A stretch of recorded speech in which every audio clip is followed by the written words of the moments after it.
So did either one of you ever meet Jodi Arias? Did not meet Jodi Arias. She went to a memorial for Travis in Arizona, and my other sisters seen her there, and she wouldn't look at them in the eye. They'd look at her because we had already had the feeling that she had something to do with it, and she would look away. Yeah, I think the only actual person that got to meet Jodi was my grandmother. Mm-hmm. Other than that, he didn't really bring her around our family too much. Tell me first, Tanisha, how you found out Travis had died.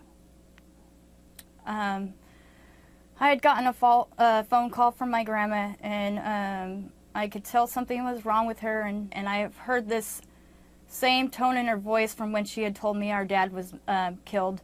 She was also the one that called me, and she had told me something bad has happened to Travis, and I just was like, what are you talking about? And she said, he's dead, and she was just in lots of tears, and I said, what are you talking about? I just went crazy. I was at home alone, and I was just hysterical, and I said, I'll be there in 10 minutes, and I drove straight to her house.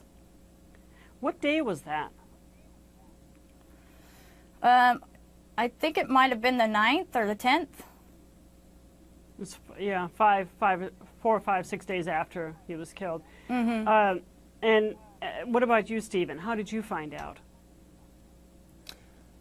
I found out I was in Northern California when I was still in the military, and I was actually sleeping because I had worked a graveyard shift, and all I remember is my wife coming upstairs. She had gotten a phone call from my sister Samantha, and I remember hearing my wife hysterically crying, saying, I can't tell him, and then she hands the phone to me, and obviously my sister, she was hysterically crying on the phone, and she told me, something, Travis is dead, and I honestly, I couldn't believe it, and it kind of took a few minutes to sink in. We actually started getting different details that same day. I remember my sister, she called me back several times.